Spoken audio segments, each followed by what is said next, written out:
So now I would like to show you another game from latest book from Cyrus Lakdawala against, sorry, not against, on Gukesh, the challenger that maybe will be already world champion by the time you see this video. I would like first, however, to introduce you to this amazing chess set. It's called Arwitz, and it's from 1851. It's a reproduction of a set that was created in 1851. Now, why I'm keeping the knight in my hands? Because if I understood well, it seems that to make a knight, the artisan, the artist that creates this beautiful chess set takes something like 70 hours. 70 hours. I don't know if it's if I'm correct or not. Please correct me in case you have a different information. That's what I read, and so I was really impressed because it's a lot of work. And in fact, you can see it. There is a lot of work in this. For example, here you can see this typical sign that is the king, because in that time I think they used the descriptive notation, and so that was the king rook and the knight king, no, the king knight, and so you knew which side it was, right? The same for this side. Obviously it's black, maybe it's a little more difficult to see in this light. I'm sorry, the light it is what it is. But the pieces are beautiful. I like heavy pieces, so they are kind of pleasant, and of course I like wood. Now the game I would like to show you, it's Gukesh white against Vladimir Kramnik. It was played in 2023. Now, 2023, Gukesh was 16, and he plays against a former world champion that is also one of the greatest world champions, because he's the one who beat Kasparov, right? So clearly someone that was an amazing chess player. This tournament game was played at Airthings Masters. I don't know which kind of tournament it was, if it was a rapid or who knows what. Now, the interesting part is that in the previous game we saw Gukesh opening with e4, and here now it opens with d4, okay? Knight f6, c4, e6, knight f3, bishop b4, check, and knight bd2. So remember, Kramnik is black, okay? It seems that bishop d2 is more played, so again, as you can see, Gukesh always find some less followed lines. Kramnik continues with b6, that transposes obviously in the Queen's India, right? g3, but also in this case white could play a3 and have a bishop pair. So let's see, g3, bishop b7, bishop g2, castle, castle, and here the main line is d5, but Kramnik also probably tries to muddy the water, going back with bishop e7. After bishop e7 there is b3, c5, bishop b2, and c takes d4. Bishop takes d4. Gukesh doesn't want a swap of a light square bishop, right? So that's what we see. Kramnik can be happy with the result of the opening. We reach a hedgehog formation, which looks harmless obviously after d6, right? So black play d6. So this is the hedgehog formation, and it seems harmless for black because the white knight is passive, if you can believe that. Is a passive knight. Oh, bad passive knight. Okay, how does white continue? Queen c2, knight b d7,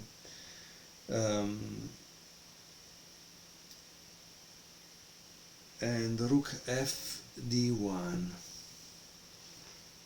queen c7, rook a c1, rook a c8, queen b1, queen b8, h3, and here Lakdawala says this is a sign that white got nothing from the opening. Okay, h6, knight e1, opening the diagonal. And here Lakdawala says the swaps in general benefit the hedgehog formation side, which is black in this case.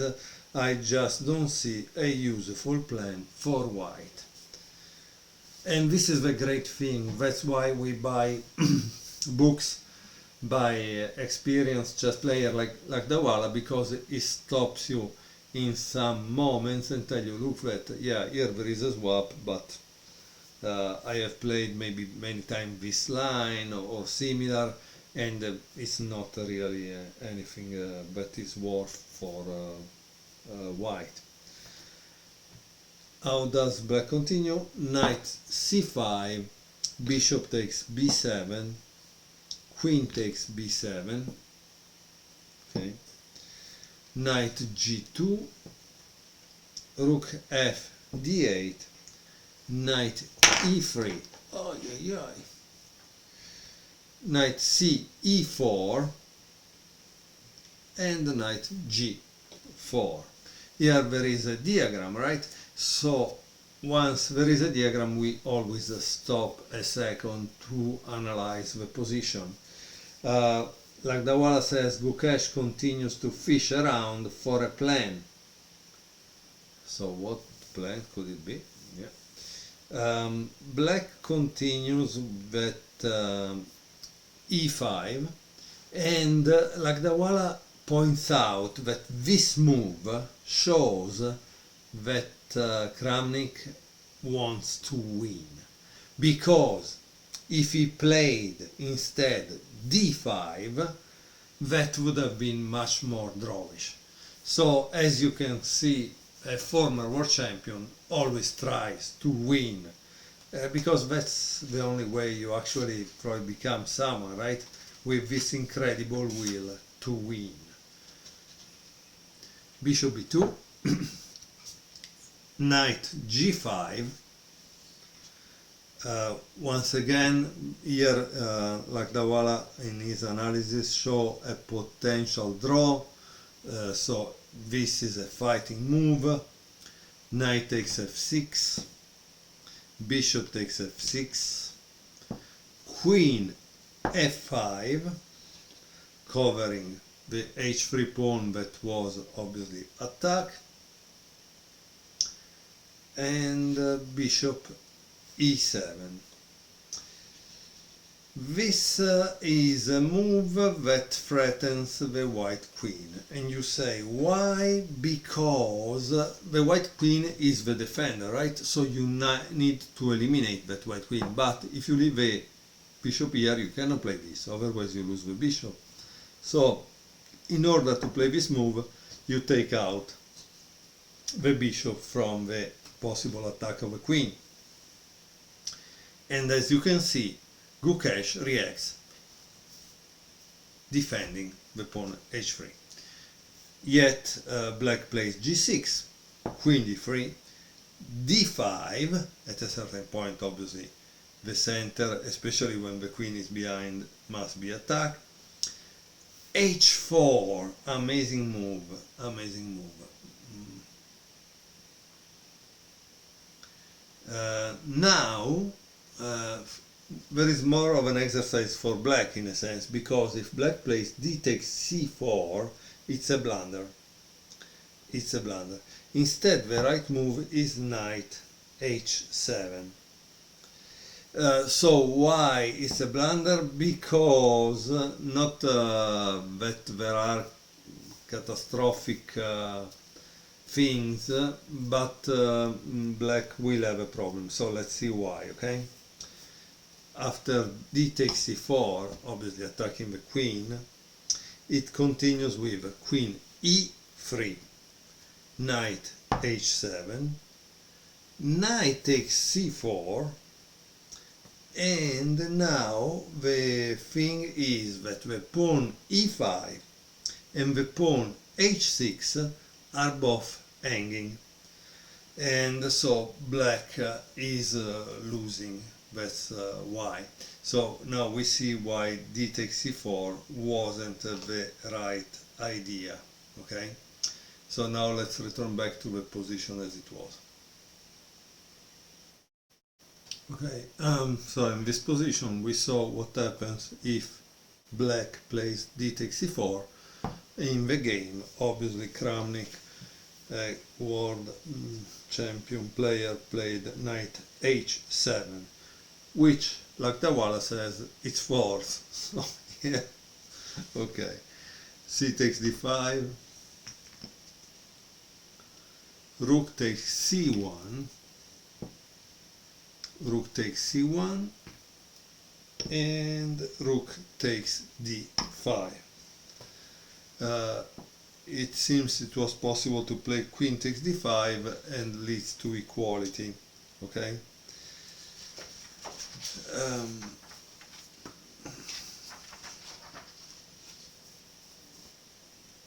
Here there is a diagram, because you are white. You should decide what is the next move, and it's kind of important. Okay. White, again, I tell you, these are top players. They play for a win. They don't play for a draw. And also, if there might be some reason sometimes to play for a draw, like last round one has already won, so big tournament, why would he press up? But in any case, they play for winning. And when you play for winning, what do you play? In this position, Gukesh played queen f3. Now, if you made the mistake of thinking, well, but black can play rook d7, that's a mistake, because obviously after queen takes b7, rook takes b7, bishop takes e5, and white has gained a pawn, right? So you need to play another move at this point as black to take yourself out from this problem, because this is unprotected, right? And the move was queen d7, knight c4, and here it seems there is a mistake by Kramnik playing knight f6. Why? Because once more white plays a move that throws away the black rook, and here you see the problem of protecting this pawn. Okay, so white continue with knight e3, attacking this, rook a5, because he needs to keep this, but there is a problem, right? And now he plays a4. He's practically trying to trapping that rook. Okay, at this point it seems that this move was the one that was needed, but why would you play such a natural move? So it's possible that this move was found by a computer. In the game it was played h5, which is not so good. what do you play now as white? Remember that I gave it away a few seconds ago when I said someone is trapping the black rook, right? So what would you play if you were white here? And notice this is also asked in the game, in the book by Lakdawala, so it makes sense, right? Because I saw it immediately that a4 was a kind of a dangerous move for black. The continuation is obviously b4. Okay, here you are practically, it's a tactical theme. The tactical theme is you are overloading the defender. Once you overload the defender, he goes away and you swarm in, right? So rook takes a4, okay, and the bishop takes e5. Now 1 and 2, only one defender, right? Queen e6, and by the way, in the book it's analyzed this move, but it's not good. So get the book, you will see why it's not good. So after queen e6, unfortunately our friend Gukesh doesn't win right away. He could win if he would find the right move. Try to see if you can outperform Gukesh. I honestly hope you can. The right move to play in this position was queen a8 check. But in reality he played bishop b2. So let's see why queen a8 check is the right move. King h7, f4, rook, okay, there is a rook c8. I don't understand. I must have made a mistake. No, I don't think so. Rook c8 is in the air. Okay, it says after f4. So how does he continue? With which move? Here it doesn't give it. So what did he play? Okay, just pause. Okay, I understood, because unfortunately the printing of this line is not in bold, and so it's difficult to distinguish what is the word comment that says, look, the next move is rook c8, so, or rook c6, and white is winning, but the continuation is rook a2, rook c8, rook takes e2 check, and king g1, and black must hand over the queen to deflect white's threatened mate, since if you play rook takes e3, big mistake, rook h8, king g7, queen g8, checkmate. You say, what? Checkmate? No, I can do this. No, you can't. Sorry, you can't. That's why a pin piece is a kind of a poor defendant. So that was the reason. Sorry if I didn't see well the thing, because the moves were not in bold between the word comment and the moves itself. So let me bring the position back so we can see that unfortunately Gukesh missed this winning continuation in the game and played bishop b2. Okay, I hope I got it right. We were here after the move queen e6 when white missed the win playing bishop b2. He should have played queen a8, winning the game.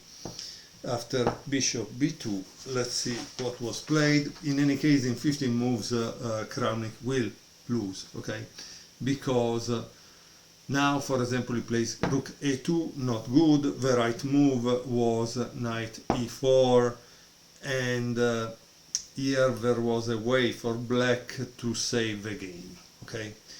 So, but after rook a2, there is rook, boom, c6. And this is amazing. Why? Because at this point black is not able to defend this anymore. Okay? Rook takes b2, boom. Rook takes e6. So, as you can see, it's a problem. What would you do after rook takes rook c6? Because if you take, and rook takes b2, maybe the only way was to take out this. Who knows? So rook takes b2, rook takes e6, f takes e6, queen b7, king f8, queen takes a7, rook takes b4, and king g2. Here it says that the rook and the knight are not enough to beat the white queen, okay?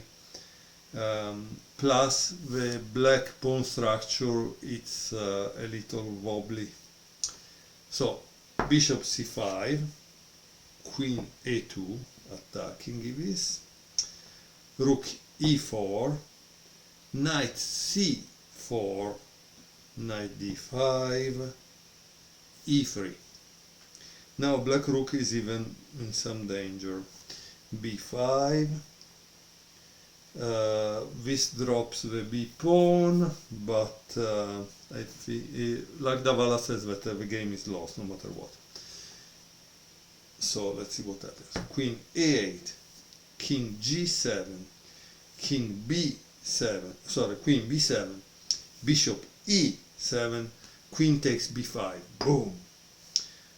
g5, h takes g, bishop takes g, and now there is another good move by white. You can pause and try to find it out. If you don't want to pause, is knight d6, boom. Rook e5, and of course there is the final move, that is queen b2, boom. Now if you don't know, I would advise you, here there is the obviously black resign, but here Lakdawala gives a continuation. But for you the good thing would be try to find it out, which means what do you do after this move, right? Because obviously that is what's gonna be played.